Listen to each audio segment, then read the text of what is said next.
네, 김종호 바이블 스터디에 오신 여러분들을 환영합니다. 오늘은 그 구약 성서에 나타난 숫자를 가지고 한번 이렇게 어, 하나님의 그런 신비한 어떤 뜻이 있는지 그런 시간을 가져보도록 하겠습니다. 우리가 이제 특별히 구약 성서 수비학이라고 또는 수신학이라고 말하고 있는 부분들이 있어요. 성서를 읽다 보면은 특히 구약 성서를 읽다 보면 굉장히 많은 그런 숫자들을 우리는 발견을 할 수가 있습니다. 그래서 그런 숫자들을 가지고 나름대로 이제 학자들이 연구를 해서 그 연구에 대한 업적을 발표해 놓은 것들이 있습니다. 그래서 오늘은 구약 성서에 나타난 그런 숫자를 가지고 그 속에 하나님의 어떠한 비밀이 있는지 아니면 그냥 뭐 문자적으로 숫자적으로 쓰여진 것에 불과한지 그런 것들을 몇 가지를 한번 살펴보면서 어떤 새로운 방법으로 구약 성서를 접근할 수 있는 그러한 시간이 되도록 한번 해보도록 할게요. 성서에는 많은 숫자들이 이제 등장을 합니다. 족장들의 나이도 있고요. 어떤 기간을 나타내는 숫자들도 있고요. 각각 아브라함부터 굉장히 많은 그런 그 인생을 살았죠. 특히 뭐 아브라함 이전, 노아 이전 시대에는 뭐 아담부터 시작해가지고 900살이 넘는 그러한 나이를 가지고 있었습니다. 그렇다면 그 나이들도 각각 가지고 있는 어떤 신학적인 의미가 있지 않을까? 아니면은 실질적으로 그 정도의 나이를 살았던 것일까? 또 이스라엘 백성들이 애굽에 들어가서 430년 만에 이제 나오게 됐다는 언급이 있는데 그 430이라는 숫자도 우리가 진짜 430년이라는 숫자로 받아들여야 되는지 아니면은 그 속에 어떤 신학적인 비밀이 숨겨져 있는지 이런 것을 찾는 작업들을 해왔습니다. 그래서 역사적으로 문자적으로 숫자들을 받아들여야 되는지 아니면 신학적으로 해석을 해야 되느냐. 최근의 연구 결과에 의하면 고대 문서를 해석하게 되고 또 문학적인 비평을 했을 때 이런 숫자의 비밀들을 몇 가지 이렇게 발견한 것들이 있습니다.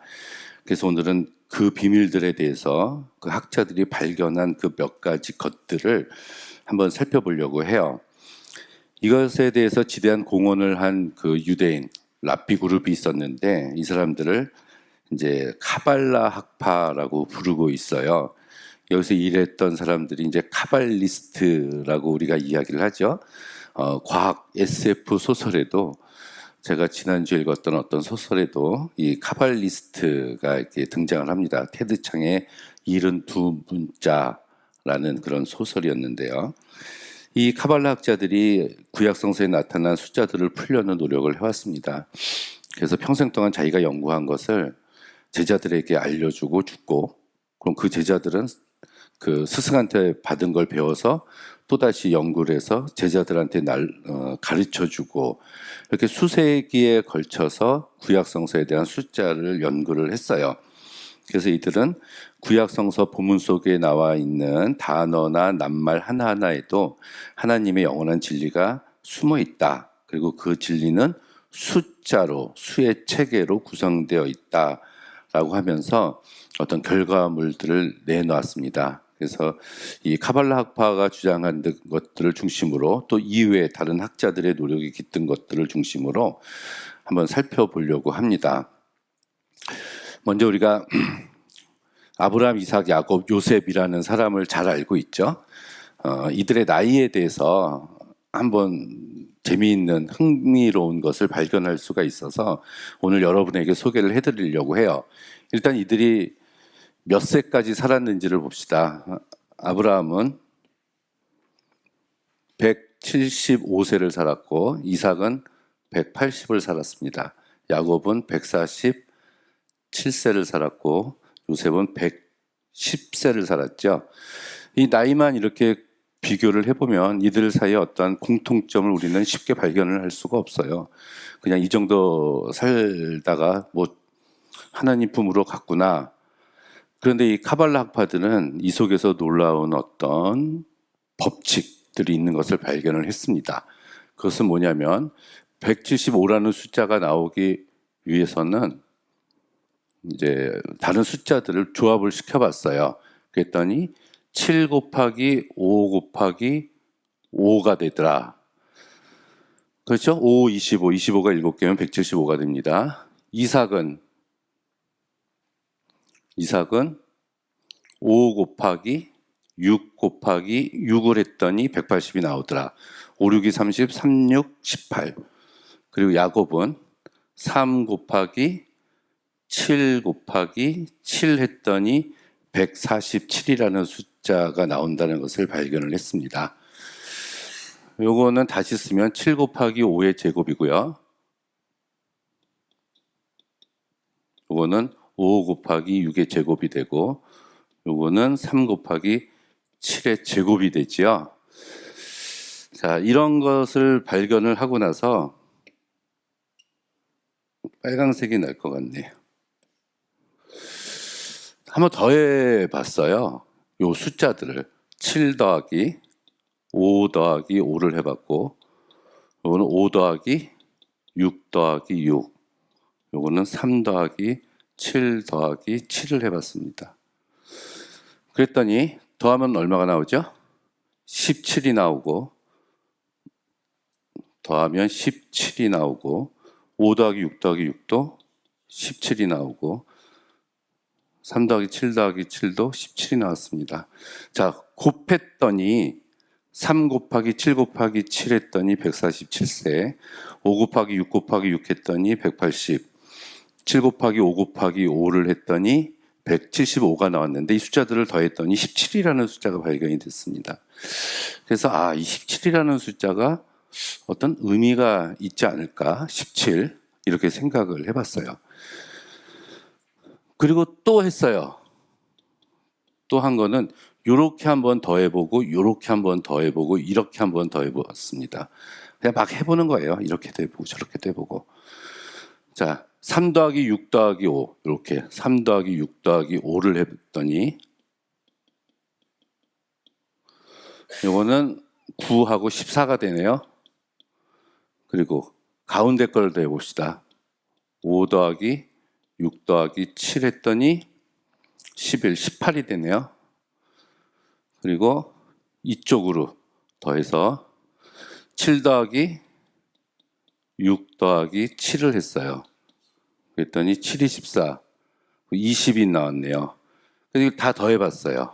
14, 18, 26, 20 했더니 52가 나오죠. 다 더했더니 52가 나왔어요. 52를 2로 나눴더니 26이라는 숫자가 나왔습니다. 그냥 막 해본 거예요. 그래서 이 시간에 26이라는 숫자를 기억하시고 17이라는 숫자를 한번 기억을 해보시기 바랍니다. 요셉은 안 썼어요. 이런 공식대로 쓰면은 첫 번째 글자는 7, 5, 3으로 2개씩 줄어들었어요. 그리고 그 다음에는 똑같은 숫자를 썼는데 5, 6, 7로 1개씩 늘어나는 이런 법칙을 가지고 있습니다. 그러면 이 공식대로 하면 2개씩 줄어야 되니까 1이 되고 그 다음에 하나씩 늘면은 8이 되잖아요. 8 곱하기 8. 그러면은 이거는 8, 8이 64가 나와요. 64는 어떤 의미가 없어요, 지금.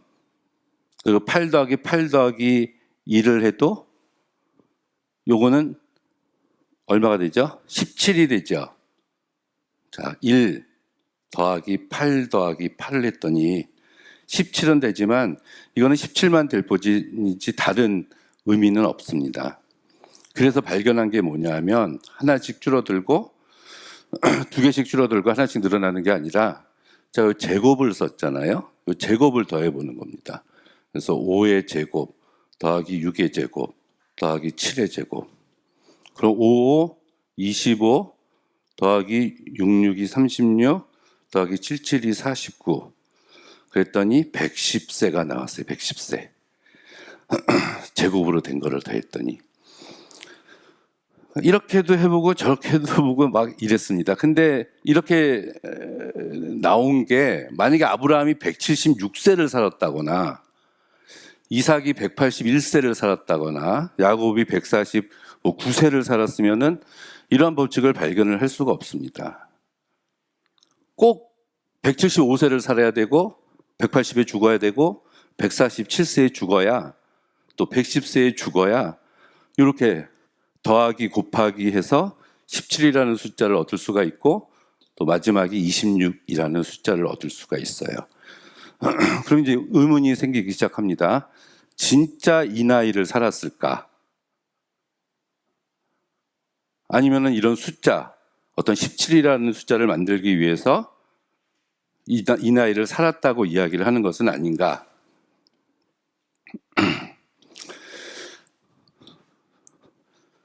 자, 제가 17에 대해서 말씀을 드렸는데 이 히브리어 글자들은 그 각 문자가 숫자를 가지고 있습니다.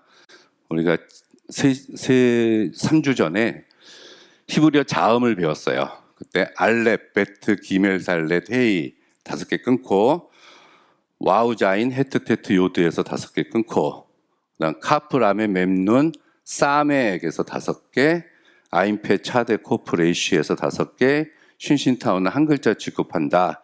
이게 A, B, C, D 그래서 A의 1번, B의 2번, C의 3번, D의 4번 하는 식으로 알렙의 1번, 베트의 2번, 3번, 4번 이렇게 숫자를 정해서 썼습니다. 이들이.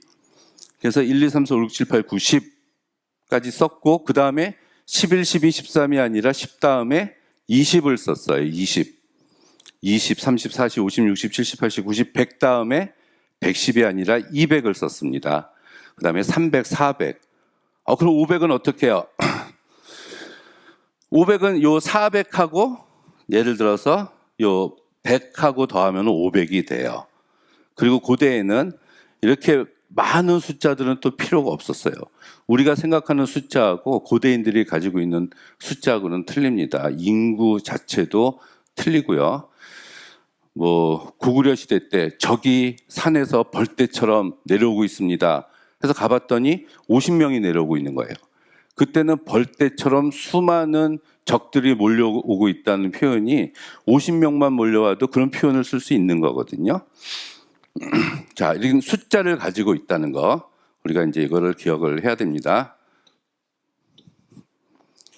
이 숫자를 놓고서 우리가 보면 그 다음에 야훼라는 하나님 이름이 나와요. 이게 야훼예요. 신성 사문자인데 요드, 헤이, 와우, 요드 요 4가지를 씁니다. 이 글자는 제가 말씀드렸듯이 거룩한 하나님의 이름이었기 때문에 이거를 어떻게 부르는 법을 잊어버렸어요. 그래서 몰라요, 사람들이.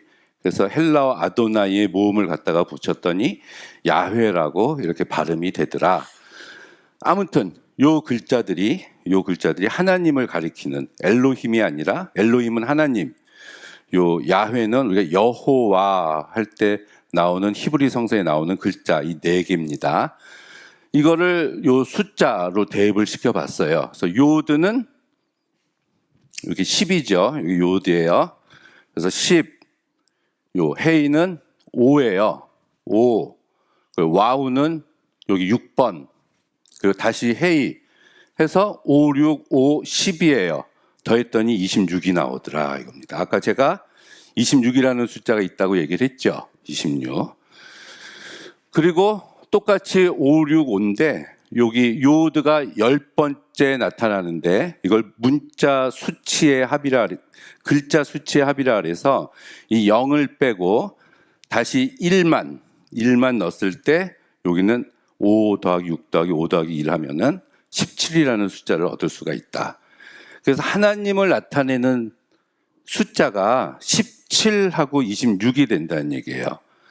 그렇다면 바로 전에 아브라함에서 17이라는 숫자가 나오고 이삭, 야곱에서 17이라는 숫자가 그 나이에서 벌써 나왔으면 우리가 아브라함의 하나님, 야곱의 하나님, 이삭의 하나님이라고 부를 수 있는 거예요. 일단 그 나이까지 그 세월을 살았다는 것만 놓고 보더라도, 자, 이렇게 하나님의 이름 속에 17을 찾을 수 있다, 26도 찾을 수 있다는 얘기입니다.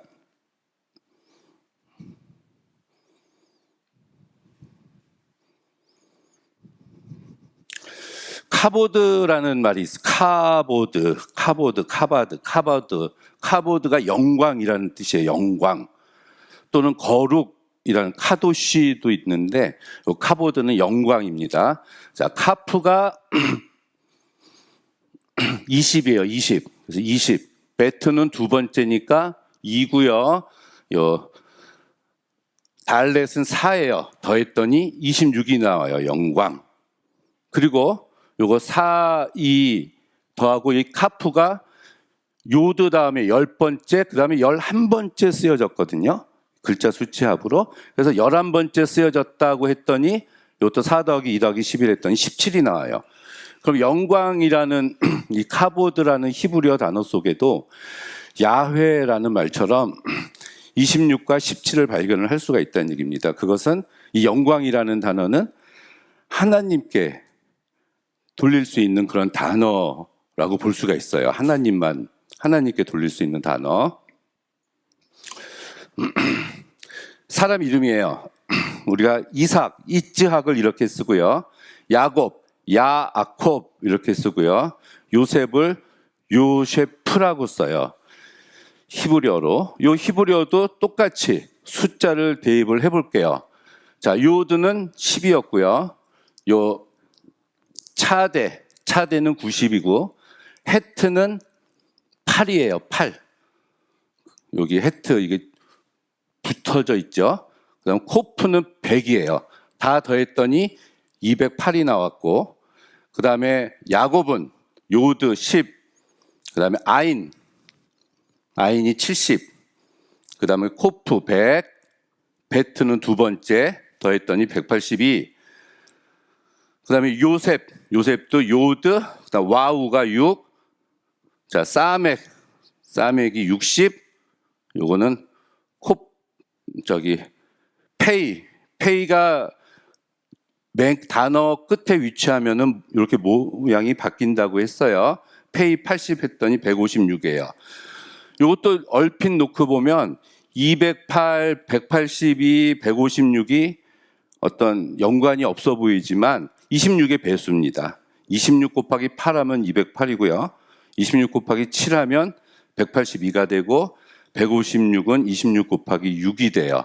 26은 아까 하나님을 가리키는 숫자라고 했죠. 17하고. 그러면은 이삭이라는 이름 속에는 26이 8개가 있고요. 야곱은 7개가 있고, 요셉은 6개가 있다는 얘기입니다. 이름만 놓고 봐도. 놀랍지 않나요?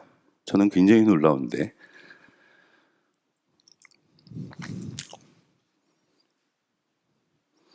이삭, 야곱, 요셉 순서대로 그것도. 그럼 그 위에 아브라함은 안 했어요. 이렇게 안 돼요. 아브라함은 안 됩니다. 됐으면 좋겠지만 뭐 안 되는 건 할 수 없고, 뭐 되는 것만 해봅시다.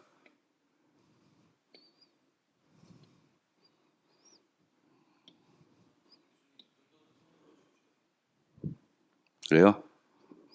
알겠습니다. 자, 17이라는 숫자가 계속 나왔는데, 예수께서도 14일 6월절 그달 14일에 죽으셨고 3일 후 17일에 부활하셨다는 거. 홍수가 난 날이 17일 날 나가지고 창세기 8장 4절에 보면 그달 17일에 끝났다는 거. 고대 근동에서 나무를 벨 때도 17일 날 뱄다는 거. 이것처럼 17이 가지고 있는 이런 의미들이 있습니다.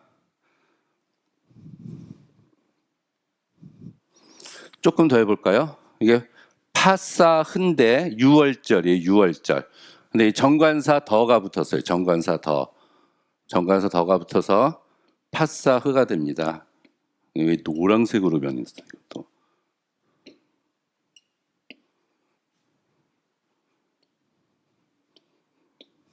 자, 하파사흐예요. 사실은 그 6월절인데, 아무튼 파사흐 해봅시다. 헤이 헤이 다섯 번째 거 5.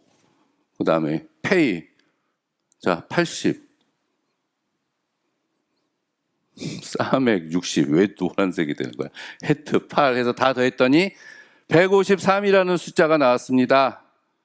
우리들이 요한복음에서 봤었던 그 숫자 있죠? 153이 나왔어요. 그다음 민수기 12장 7절에 신실한 자라는 히브리어가 있습니다. 내 에만 후라는 건데 이게 아만이 이제 신실하다 뭐 이런 뜻을 가지고 있어요. 그걸 그대로 따오면 내 에만 후인데 희는 후고 후는 희다. 히브리어 할 때 이렇게 외우거든요. 희는 후고 이제 히브리어로 후라고 발음되는 건 후는 쉬다 이렇게 나와요. 이게 인칭대명사. 그래서 이게 후 이제 내 애만 후죠. 여기서는 이제 여성 명사로 쓰였다 이런 걸 알 수가 있습니다. 자, 눈은 50이네요. 50. 그래서 50 썼고 알렙은 첫 번째 나오니까 1, 맴은 여기 있어요. 40. 그리고 요것도 눈인데 맨 끝에 쓰면은 이렇게 써요. 요게 이렇게 돼요. 눈에서 50. 그다음에 헤이 5, 와우. 이거 와우는 6. 그다음에 알렙 1이죠. 다 더하면 1 더하기 6 더하기 5니까 12. 90. 141이죠. 더하면 141 더하면 153. 그러니까 이제 6월절이라는 숫자에서 6월절이라는 히브리어 단어에서 우리가 153이라는 숫자를 찾았고 이제 신실한 자 이거는 하나님의 백성을 뜻하는 얘기입니다. 신실한 자 할 때도 이렇게 153. 그래서 우리가 153을 한번 살펴보려고 합니다. 자, 나는 여호와 너의 하나님이시다. 이런 히브리어가 있어요. 이사야서 48장 10절인데 아니 이게 나는이에요. 아니. 그다음 요게 신성 사문자 여호와를 가리킨다 그랬죠. 요거는 엘로헤카 뒤에 이제 카가 붙으면 이카크오아 해가지고 유어예요. 유어 명사 뒤에 이가 붙으면 마이가 되고 요거 카예요. 카가 붙으면 유어 너의 하나님이에요. 이게 너의 하나님. 더 해볼까요? 알렙 1이고 눈 50 요드 10이었어요. 50 요거 10. 그다음 아까 야훼 했던 15 6 5 했죠. 여호와 26 나온 거 더했더니 그다음 엘로헤카 그 엘로힘에서 나온 거예요. 너희 하나님. 알렙 1 라메 30 여기 30. 그다음에 헤이 5 요드 여기 10 여기 요 카프 요거예요. 요거 20. 자, 더하면 30, 60, 66. 요거 더하면 26. 요거 더하면 41. 더하면 153이 나옵니다. 153. 나오죠? 80, 92. 잘못 더했네. 요게 20, 50, 60, 66 더하기 26 더하기 41 얼마예요?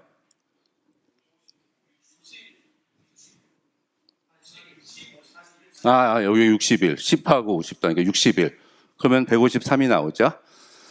153 이거 하나 더 해볼까요? 하나님의 자녀들이라는 히브리어가 있습니다. 베네 하 엘로힘이에요. 베네 하 엘로힘. 베네가 자녀들 그다음에 엘로힘 하나님이에요. 베네 베트가 2 눈이 50 요드가 10 하 이것도 정관사가 붙어요. 5 엘로힘 엘로힘 해서 다 더했더니 이것도 62 그리고 50 80 91 해서 153이 나와요.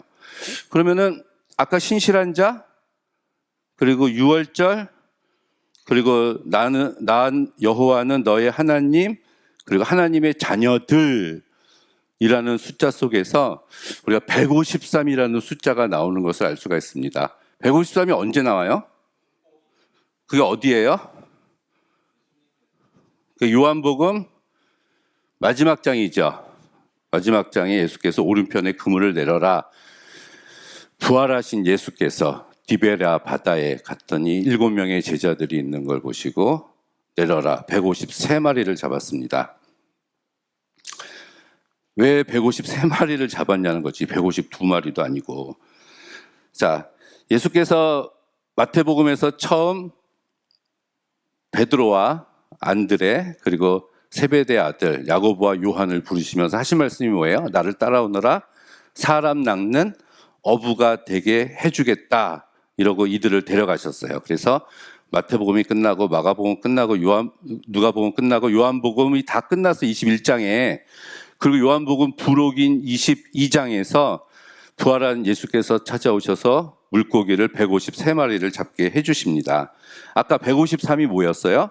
하나님의 자녀들이라고 나오잖아요. 사람 낚는 어부가 된 거예요. 하나님의 백성. 예수께서 베드로한테 뭐라 그래요? 요한의 아들 시몬아 내가 나를 사랑하느냐? 내 그러하였다. 내가 주를 사랑하는 줄 주께서 아시나이다. 내 양을 먹이라. 내 양을 치라. 그 양에 대해서 153마리 153 헬로도 같이 나와요. 헬로도 그렇게 나옵니다. 근데 아까 하나님의 자녀들 베네 하 엘로힘도 하나님의 자녀들도 153이 나왔잖아요. 그럼 이 153이라는 숫자는 무엇이냐? 왜 이 153이라는 숫자가 그렇게 그 성경에서 중요할까? 봤더니 153은 1 더하기 2 더하기 3 더하기 4 더하기 5 더하기 6 7 8 9 10 쭉쭉 해서 17까지 더하면 153이 나옵니다. 1부터 17까지 더하면. 근데 이 17이라는 숫자가 바로 하나님을 가리키는 숫자라 그랬잖아요. 그러니까 왜 152마리를 잡은 것도 아니고 155마리를 잡은 것도 아니고 153마리를 잡았냐는 거죠.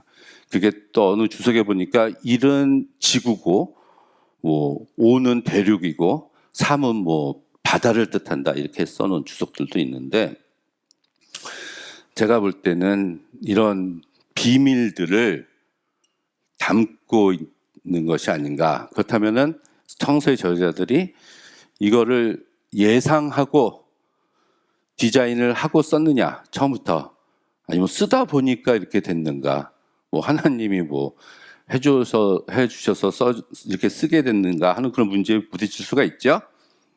하나만 더 해볼까요? 출애굽할 때 백성들의 숫자가 60만 3,550명이라고 민수기 1장 47절에 나옵니다. 이 숫자도 이스라엘 총 인원 하나님의 자녀들을 합치면 돼요. 이게 베네 이스라엘 베네가 아까 자녀들이라 그랬죠. 그러니까 이게 이스라엘이에요. 이스라엘의 자녀고 이 콜은 올이에요. 콜은 올. 그래서 자 모든 인원 로시에서 인원이라는 겁니다. 해볼까요? 자 콜 카프하고 라멧이니까 20하고 10이에요. 저기 보면 20하고 10. 그 다음 로시 이게 레쉬니까 200이 되고요. 알렙은 처음. 그 다음에 쉰. 그 다음에 베네 아까 10, 52였고요. 그 다음에 이스라엘을 이렇게 써요. 이스라엘도 해봤더니 여기 요드가 10. 그 다음에 쉰 300. 이건 이제 한 글자 취급합니다. 레쉬 여기 나왔죠. 200. 알렙이 1이고 라멧이 30이에요. 30. 얘를 다 더했더니 603이 되고 여기를 다 더했더니 551이 돼요. 아까 나온 사람이 몇 명이에요? 60만 3,550. 60만 3천. 그다음에 550. 551. 한 끝발이 차이가 나네요. 네? 하나가 차이가 나는데 이렇게 놓고 보면은 히브리어의 이스라엘 자녀 총 인원, 이스라엘 총 인원, 본래는 이스라엘 자녀들이에요. 복수예요. 이거 베네는 이스라엘 자녀들 총 인원을 히브리어를 숫자를 풀이해서 쓰니까 60만 3,551명이 나왔다는 얘기입니다.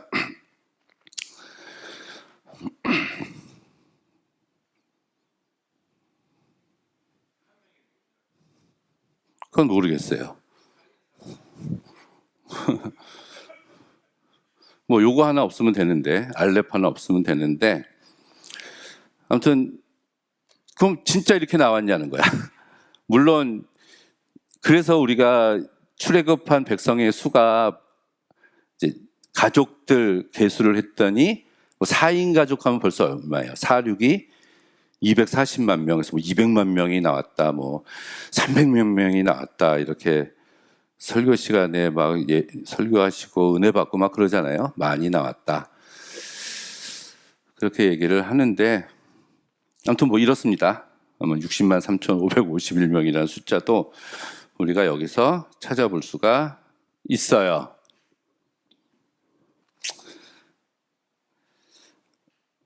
엘리에셀 기억하세요? 아브라함의 종, 이제 리브가를 데리러 이렇게 보내기도 했고, 그 롯이 그 전쟁에서 잡혀갔을 때 이제 318명을 데리고 가서 롯을 구출해 오죠. 근데 이 엘리에셀의 이름을 따져보니까 다 더했더니 똑같아요. 엘리에셀, 에제르 이렇게 쓰는데 318이라는 숫자가 여기서 나와요. 왜 318명을 데리고 갔을까? 우리는 의문입니다. 아주 구체적인 숫자잖아요. 300여 명을 데리고 갔다, 400명을 데리고 갔다도 아니라 318명. 근데 아브라함의 종, 이 종은 신실한 종이죠.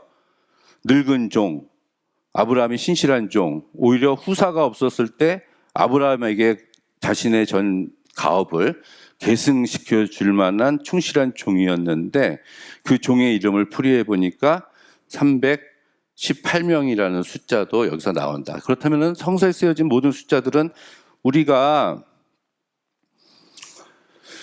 신학적으로 해석을 해야 되는 게 아닌가, 이렇게 생각이 듭니다. 모세가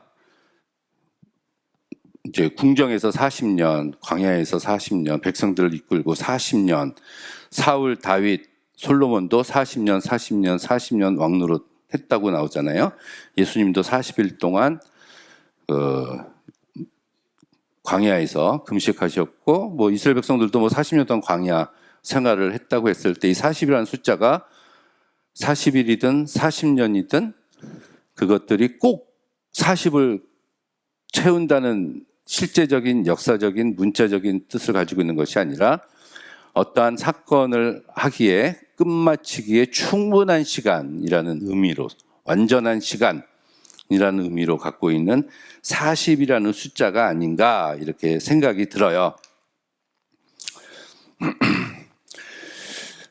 그 아담부터 그 노아에 이르기까지 뭐 굉장히 많은 900 몇 살까지 산 그들의 그 나이도 60진법으로 계산을 해보면 나이가 나옵니다. 얼추 규칙적인 일정한 배열을 가지고 있음을 알 수가 있어요. 그래서 오늘 강의의 제목이 이 수신학, 수비학이라고 이름을 지었습니다. 구약 성서에 나타난 숫자로 된 신학이라는 뜻입니다.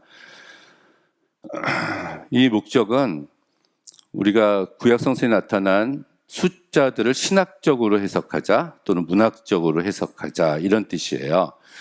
어떤 문자적인 역사적인 해석보다는 풍부한 어떤 신학적인 의미를 담고 있고, 성서의 저자들도 저는 이런 것들을 다 미리 계산해서 적은 거라고 생각을 합니다.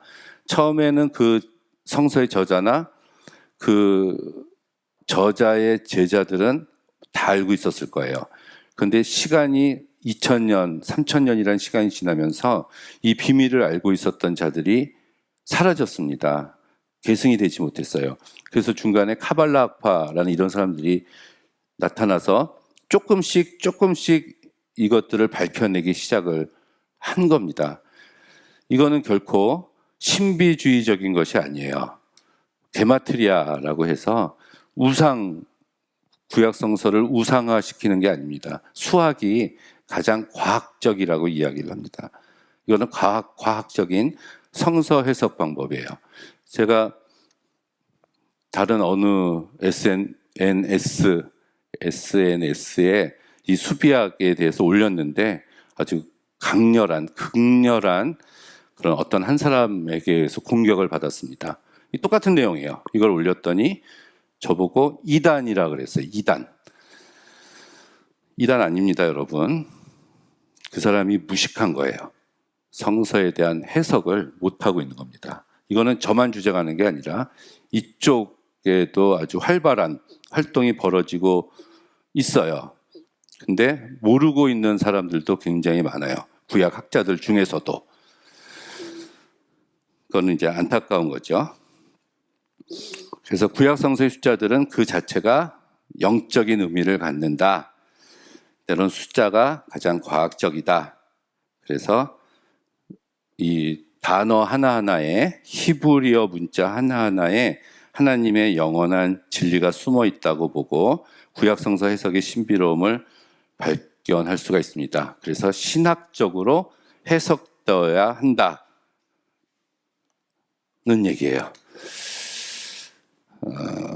이것도 충분히 설명드리지 못한 감이 있긴 있지만 이 밖에도 굉장히 많습니다. 굉장히 많은 것 중에서 대표적인 몇 가지만 여러분한테 소개를 시켜드렸는데